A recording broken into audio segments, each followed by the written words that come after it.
Hello guys, welcome to अड्डा school. अड्डा school में आप सभी का स्वागत है और मैं Amit Singh, faculty of science, आप सभी के सामने फिर से आपके एनसीईआरटी के डिस्कशंस के साथ फिर से हाजिर हूँ।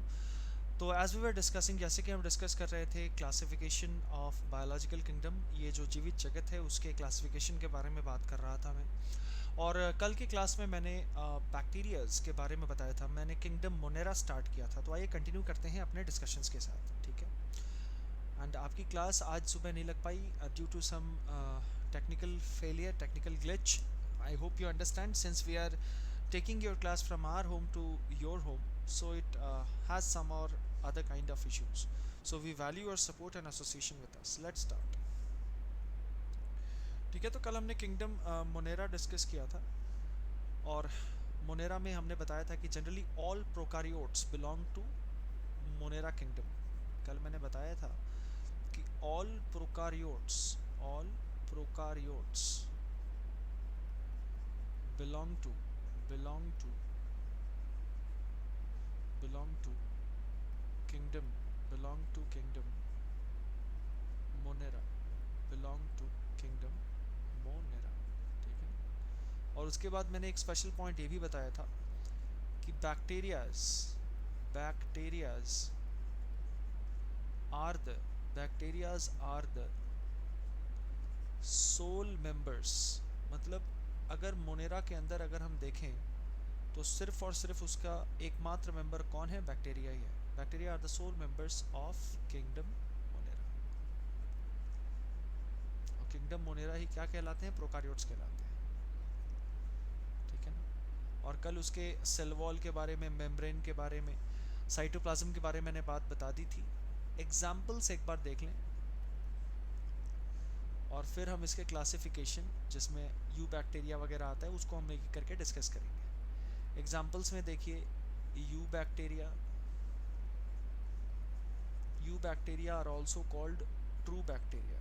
You bacterias are also called true bacterias, ठीक है। उसके बाद आपके एग्जाम्पल हो जाएंगे ब्लू ग्रीन एल्गी,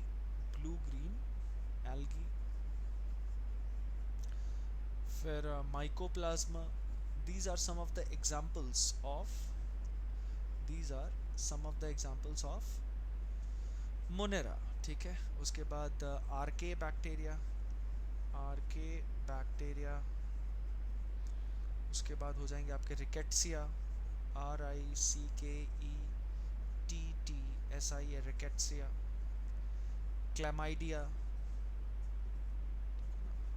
माइकोप्लाज्मा हो गए, आर्के बैक्टीरिया हो गए, ब्लू ग्रीन एल्गे हो गए, या फिर आप क्लैमाइडिया को ले लें जिसके वजह से क्लैमाइडियासिस होता है, क्लैमाइडिया।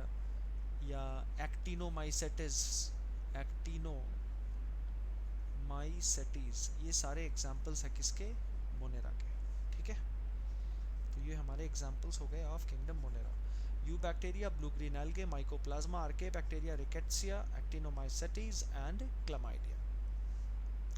अब सबसे पहले हम डिस्कस करने वाले हैं किसको? तो सबसे पहले हम डिस्कस करने वाले हैं आर्के बैक्टीरिया। तो let's start discussing archaebacteria, eubacteria. True bacteria को सबसे पहले हम डिस्कस करेंगे। We will be discussing true bacteria first. और ट्रू बैक्टीरिया को हम क्या कहते हैं? हम ट्रू बैक्टीरिया को यू बैक्टीरिया कहते हैं, EUBACTERIA, यू बैक्टीरिया कहते हैं, ठीक है ना, जिसे हम ट्रू बैक्टीरिया भी कहते हैं।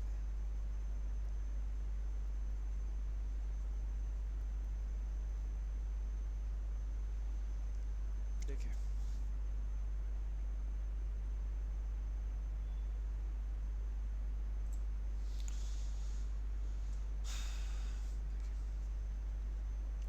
पहली बार इसे कहाँ देखा गया? तो it was first observed in rain water, बारिश के पानी में इसे देखा गया था। It was first observed in rain water, और बाद में इसे देखा गया and it was later observed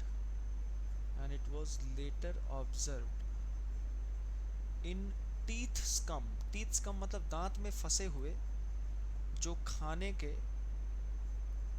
portions होते हैं, जो समझ लो फर्मेंट हो चुके होते हैं, सड़ चुके होते हैं जीवाणुओं के एक्शन से, उसे हम कहते हैं स्कम। दांतों में फंसे होते हैं ना खाने, वो लगभग देखो बहुत टाइम हो जाए तो बदबू भी मारते हैं, उसे हम स्कम कहते हैं। तो सबसे पहले बैक्टीरिया यानी ट्रू बैक्टीरिया को कहाँ देखा गया, तो बारिश के पानी में, उसके बाद टीथ के स्कम में। और इसको देखा किसने, तो उसको हम ग्रीन से लिख लेंगे, it was seen by Anton van Leeuwenhoek, it was seen by Anton van Leeuwenhoek, Anton van Leeuwenhoek. कब, 1675 में। और आपको पता होगा कि 1665 में सबसे पहले सेल की खोज रॉबर्ट हुक ने की थी, और बाद में ल्यूवन हॉक ने ही पॉन्ड वाटर में, पॉन्ड वाटर यानी पोखरे के पानी में देखा था, ठीक है ना। और पोखरे में जो पानी इकट्ठा होती है वो किसके वजह से होती है, बारिश के पानी की वजह से होती है। इसीलिए कहा गया है कि it was first observed in rain water and later फिर किसमें, दांतों के बीच जो स्कम है उसके अंदर फंसा होता है। एंटोन वैन ल्यूवन हॉक ने, एंटोन वैन ल्यूवन हॉक ने इसे क्या कहा था, ही नेम्ड इट एनिमाक्यूल। उन्होंने इसे क्या कहा था, एनिमाक्यूल कहा था। He named it animalcule, he named it animalcule. Clear है। और इस बात की चर्चा उनके किताब में भी थी, दिस डिस्कवरी, ये जो खोज थी उनकी, दिस डिस्कवरी वॉज पब्लिश्ड, उसको बाद में प्रकाशित भी किया गया, it was published, it was published in his book. उन्होंने अपने किताब में इस खोज के बारे में पब्लिश भी करवाया, और उस किताब का नाम था सीक्रेट्स ऑफ नेचर। किताब का नाम था सीक्रेट्स ऑफ नेचर।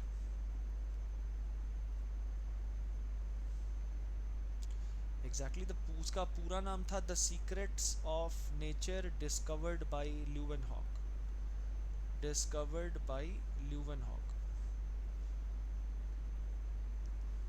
ल्यूवेनहॉक ने जितनी भी चीज़ें डिस्कवर की थी उन्होंने इन सारी चीज़ों को इस किताब में लिख दी थी।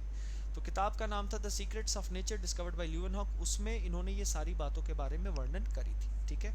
अगली बातें देखते हैं, यू बैक्टीरियाज यानी ट्रू बैक्टीरिया के बारे में। एक साइंटिस्ट थे जिनका नाम था F J Cohn, F J Cohn, COHN, हिंदी वाला कॉन नहीं, it's Cohn, F J Cohn. और एक साइंटिस्ट थे जिनका नाम था एहरनबर्ग, EHRENBERG। तो F J Cohn and Ehrenberg first coined, सबसे पहली बार उन्होंने नामकरण किया, फर्स्ट कॉइंड द नेम, कौन सा नाम रखा, बैक्टीरिया। तो अगर आपसे कोई बोले कि बैक्टीरिया का नाम किसने रखा था, तो ध्यान रखना बैक्टीरिया का नाम रखा था एफ जे कॉन और एहरनबर्ग ने। देखा किसने था, ल्यूवेनहॉक ने, ठीक है। और रॉबर्ट कोच के बारे में आपने नाम सुना ही होगा। अगर रॉबर्ट कोच के बारे में मैं बात करूं, रॉबर्ट कोच के बारे में मैं बात करूं, तो रॉबर्ट कोच ने अपने कुछ पोस्टुलेट्स दिए। उन्होंने क्या पोस्टुलेट्स दिए, तो उनका कहना था, पहली बात तो मैं बता दूं, he gave some postulates, he gave some postulates जिनको कोच पोस्टुलेट्स के नाम से जाना जाता है, which were known as coach postulates. Postulate का मतलब हो गया, मतलब ऐसी बातें जिनके ऊपर ही ये सारी चीज़ आधारित होंगी, है ना। कह सकते हो पोस्टुलेट्स को आप कह सकते हो सिद्धांत। उन्होंने जो अपना सिद्धांत रखा उसको कोच पोस्टुलेट का नाम उन्होंने दिया, और उस कोच पोस्टुलेट के वजह से उनको नोबेल प्राइज से पुरस्कारित भी किया गया। देखिएगा अगली पॉइंट ये भी ध्यान रखना कि he was awarded the Nobel Prize, he was awarded the Nobel Prize for his work। इसी काम के लिए उन्हें क्या दिया गया, नोबेल पुरस्कार से सम्मानित किया गया अपने इस काम के लिए, ठीक है, ठीक है।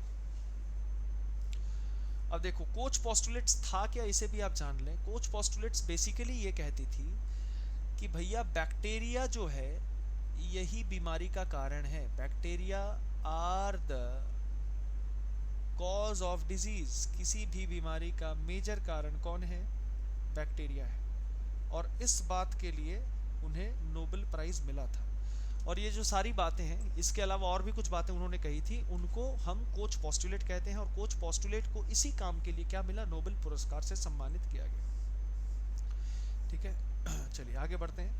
अब इसके शेप के बारे में बात करेंगे। ट्रू बैक्टीरिया के अगर हम शेप के बारे में बात करें, इंक चेंज कर लेते हैं थोड़ा। शेप के अगर बारे में हम बात करें, if speak about the shape,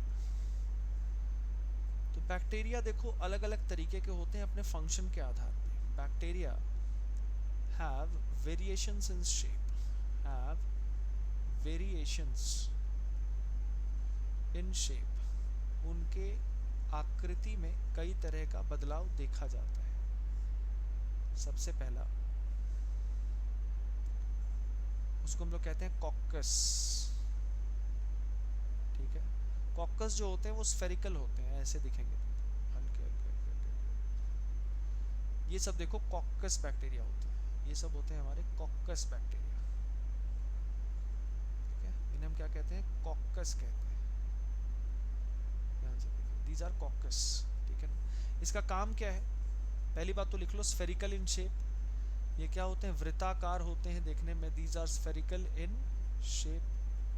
साथ ही साथ सबसे छोटे बैक्टीरिया अगर पूछा जाए तो वो कॉकस बैक्टीरिया होते हैं, स्मॉलेस्ट बैक्टीरिया।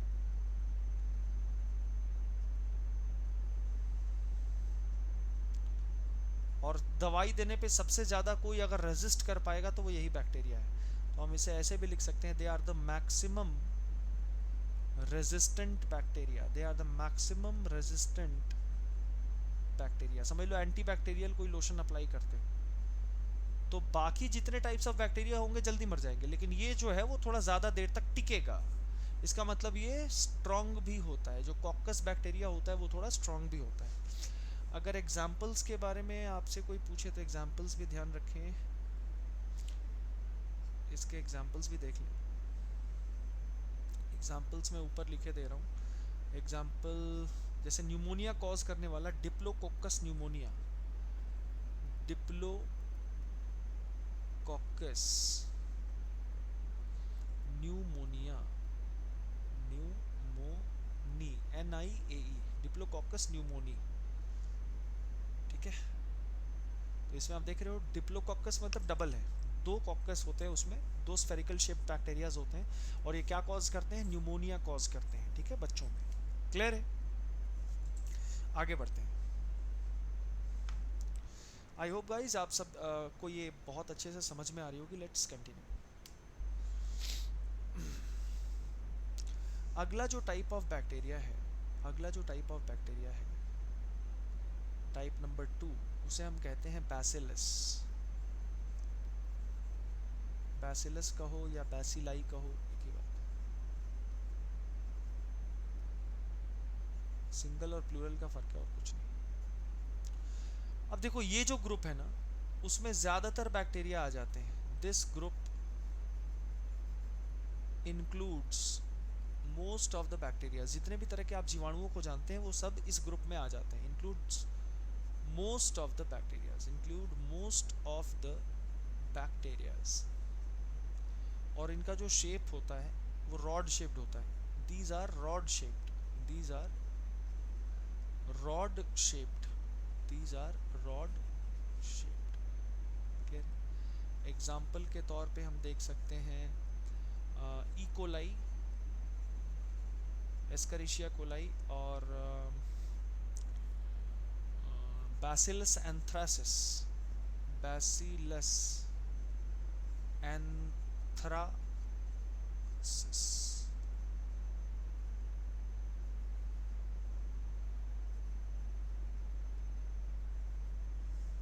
देखो ई कोलाई से पेट का इन्फेक्शन भी होता है, हमारे ह्यूमंस में इंटेस्टाइन का इन्फेक्शन होता है। ये दिखते कैसे हैं? तो ऐसे रॉड शेप दिखते हैं, ऐसे रॉड शेप्ड आपको बैक्टीरियाज ये दिखेंगे। क्लियर है? These are bacilli bacterias. अगला तीसरे टाइप का जो बैक्टीरिया होता है उसे हम कहते हैं स्पाइरिलम। स्पाइरिलम, ये तीसरा शेप होता है बैक्टीरिया का। तो ये कैसे शेप होंगे आपको समझ में आ रहे हैं? These are spiral bacteria, spiral shaped होते हैं। These are spiral bacterias. These are spiral bacteria. Example आप देख लें, Spirillum, Spirillum volutans, या फिर आप एक और एग्जांपल लिख सकते हो, Treponema pallidum, Treponema pallidum. इनका शेप कैसा होगा? तो स्पाइरल शेप होगा. स्पाइरल बोले तो कैसा, देखिए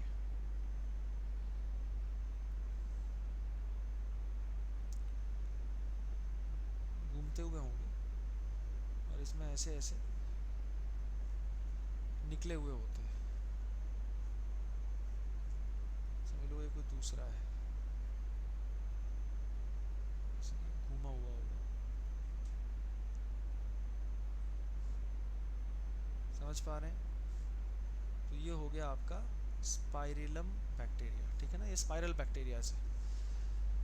एग्जाम्पल भी मैंने आपको दिखा दिया. एक है आपका स्पाइरिलम वॉल्यूटेंस और एक है आपका ट्रेपोनेमा पैलिडम.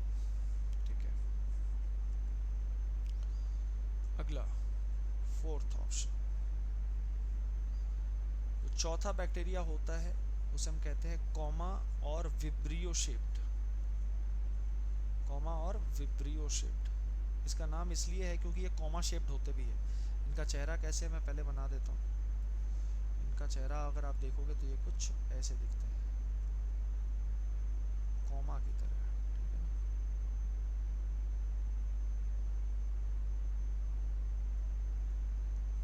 क्लियर है? कैसे भी बना सकते हो, कॉमा की तरह ये दिखते हैं. ठीक है, कॉमा शेप्ड. तो हम लिख सकते हैं these are comma shaped bacterias. Cholera का नाम आपने सुना ही है. तो कॉलेरा जिस बैक्टीरिया की वजह से फैलता है उसका नाम है vibrio cholerae. Vibrio cholerae, vibrio cholerae. तो कॉलेरा फैलने का काम कौन कराता है? विब्रियो कॉलेरी कराता है, और वो एक कॉमा शेप्ड बैक्टीरिया है. तो मैंने आपको देखिए सबसे पहले यू बैक्टीरिया के बारे में बताया. सबसे पहले तो प्रोकारियोट्स के बारे में कल बताया था मोनेरेंस में. फिर उसमें कौन कौन आते हैं तो मैंने बताया eubacteria, blue green algae, mycoplasma, archaebacteria, rickettsia, actinomycetes, chlamydia. ये सब एग्जांपल्स मैंने बताया. उसके बाद ट्रू बैक्टीरिया के बारे में बताया. सबसे पहले उससे किसने देखा. उसके बाद उसके बारे में और जानकारियाँ दी कि जैसे उन्होंने इसके बारे में विवेचना कहाँ करी, अपने किताब में करी, the secrets of nature by Anton van Leeuwenhoek. उसके बाद सबसे पहले इसका नामकरण किसने किया. फिर रॉबर्ट कोच को जो नोबेल पुरस्कार मिली थी वो किस वजह से मिली थी. उसके बाद शेप ऑफ बैक्टीरिया जो 4 तरह के होते हैं, caucus, bacillus, comma shaped and spiral shaped, इसके बारे में भी मैंने आपको जानकारी दी है. तो लेट्स कंटिन्यू फर्दर. अब हम इसके मोटिलिटी के बारे में बात करेंगे. बैक्टीरिया चलते फिरते कैसे. ठीक है ना, तो लेट्स डिस्कस दोस. तो let's discuss about motility. Motility in bacteria. Motility in bacteria. जीवाणुओं में जो मोटिलिटी होती है वो कैसे होती है. मोटाइल मतलब होता है जो चल फिर सके. तो याद रखना कि बैक्टीरिया जो होते हैं, जो जीवाणु होते हैं, bacteria are motile as well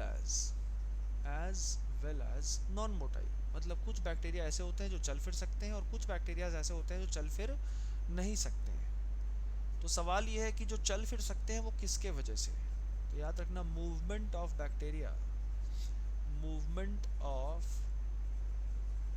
bacteria, movement of bacteria takes place. Movement of bacteria takes place किसके वजह से. तो बाय मीन्स ऑफ फ्लैजेला.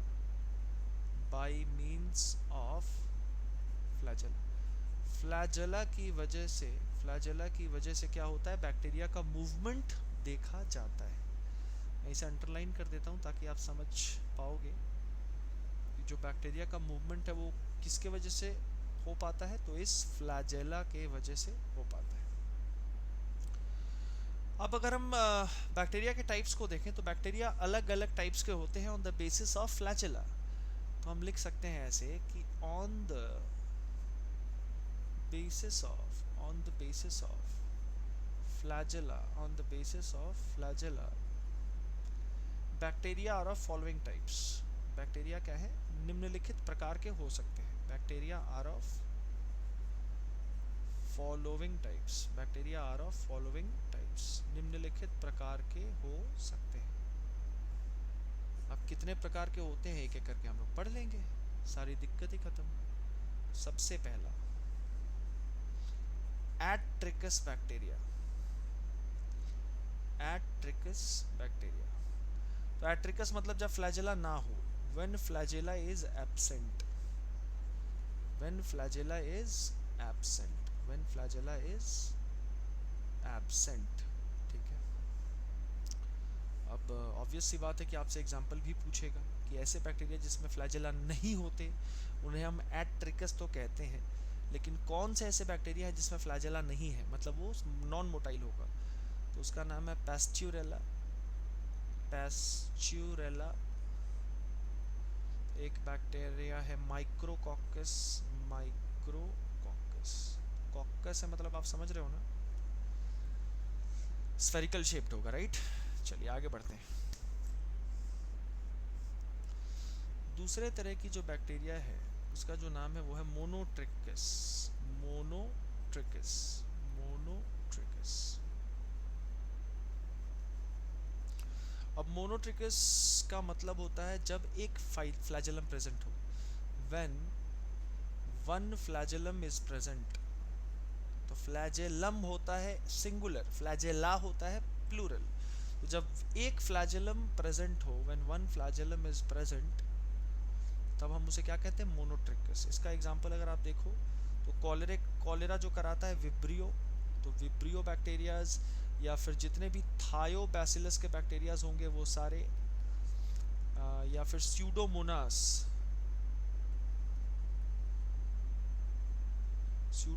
के जितने भी बैक्टीरियाज होंगे ये सारे क्या होते हैं, एक फ्लैजेला होता है इनमें।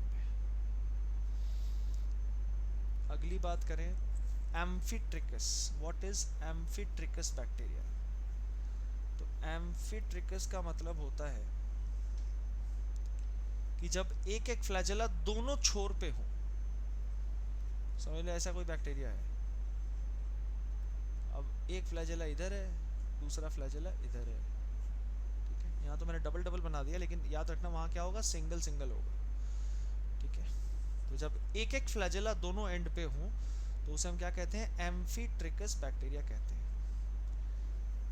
when one flagella when one flagella is present, when one flagella is present on both ends, when one flagella is present on both ends।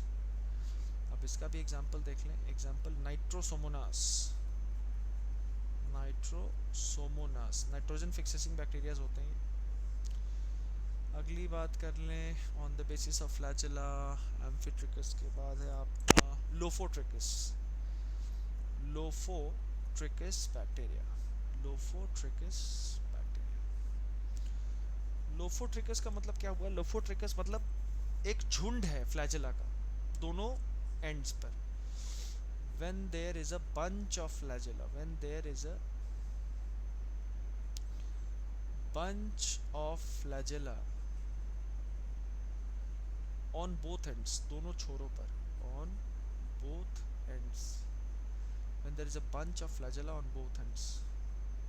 Example Salmonella जो टाइफॉइड कॉज करता है, सैल्मोनेला, ठीक है, एटसेट्रा। अगला type देखो, अभी और दो टाइप है। अगला टाइप इज कॉल्ड सिफेलोट्रिकस। ये हो गया पांचवा या छठा, पांचवा। Cephalotrichous. What is cephalotrichous bacteria? Cephalotrichous bacteria की जब मैं बात करूं तो इसका मतलब फ्लैजेलम उसका कहाँ होगा? जब बंच ऑफ फ्लैजेला जो है वो एक ही छोर पे प्रेजेंट हो, when bunch of flagella is present only on one and, only on one and, जब एक ही छोर पे एक बंच ऑफ फ्लैजेला प्रेजेंट हो, मतलब कैसा, ध्यान से देखिए, एम्फीट्रिकस बैक्टीरिया, सेफेलोट्रिकस कैसा कहलाएगा, वेल बैक्टीरिया ऐसा है और एक ही पे साइड पे ऐसे फ्लैजेला अटैच्ड है, तो इसे हम सेफेलोट्रिकस कहेंगे। इसके पहले लोफोट्रिकस को आपने क्या देखा था कि दोनों ही छोर पे ऐसे जुड़ी हुई थी, यहाँ भी मतलब एक बंच ऑफ फ्लैजेला थी, यहाँ भी एक बंच ऑफ फ्लैजेला थी। एम्फीट्रिकस क्या था, एम्फीट्रिकस का मतलब था कि एक तरफ यहाँ फ्लैजेला, एक तरफ यहाँ एक फ्लैजेला। मोनोट्रिकस का क्या था कि बैक्टीरिया ऐसे है और बैक्टीरिया का एक ही फ्लैजेला है। और एट्रिकस मतलब बैक्टीरिया था लेकिन उसके पास कोई फ्लैजेला नहीं था। ठीक है, फ्लैजेला क्या होता है भैया, तो फ्लैजेला वो होता है जिससे बैक्टीरिया लोकोमोट करते हैं यानी स्थानांतरण करते हैं।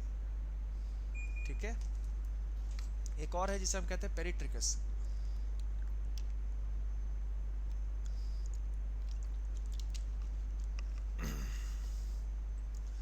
पेरी का मतलब होता है बाहरी, पेरिट्रिकस बैक्टीरिया। पेरिट्रिकस का मतलब ये हो गया कि जब फ्लैजेलम पूरे शरीर पर ही प्रेजेंट हो, when flagellum is present, when flagellum is present on the entire body of bacteria। उसका भी एक एग्जांपल ले लो, एग्जांपल इज ई कोलाई, जो हमारे स्टमक में इन्फेक्शन फैलाता, इंटेस्टाइन में इन्फेक्शन फैलाता। उसके बाद सैल्मोनेला टाइफी भी, सैल्मोनेला टाइफी जो टाइफाइड फैलाता है, वो भी चारों तरफ उसके पेरिट्रिकस फ्लैजेलम्स होते हैं। ठीक है, तो आज मैंने आपको बैक्टीरिया के टाइप ऑफ लोकोमोशन जो फ्लैजिला के वजह से कर पाता है उसके बारे में मैंने डिस्क्राइब कराया है, साथ ही साथ उसकी स्ट्रक्चर्स यानी शेप के बारे में बताया, और जो ट्रू बैक्टीरियाज होते हैं उसकी डिस्कवरी के बारे में मैंने सारी बातें बताई। अब अगले दिन यानी कि कल मैं इसके स्ट्रक्चर के बारे में बात करूंगा, स्ट्रक्चर्स के साथ साथ इसके फंक्शंस के बारे में भी कुछ बात करूंगा। ठीक है, और उसके बाद विल बी स्टार्टिंग बैक्टीरियाज के बाद फिर और भी कुछ आर्के बैक्टीरिया, ब्लू ग्रीन बैक्टीरिया, जिसके बारे में भी सारी बातें करेंगे। तो बाकी बातें हम कल डिस्कस करते हैं एंड आई होप आज का क्लास बेहतरीन रहा होगा। तो गाइज आई वुड रिक्वेस्ट कि अब जैसे कि आप देख सकते हो कि स्कूल की पढ़ाई अब आप घर से ही कर पा रहे हो, तो please subscribe on the channel Adda24 school, आपका अपना यूट्यूब चैनल जहां आपको स्कूल की पढ़ाई घर से ही दी जा रही है। टिल देन आप अपना ख्याल रखें, स्टे आइसोलेटेड, स्टे सेफ।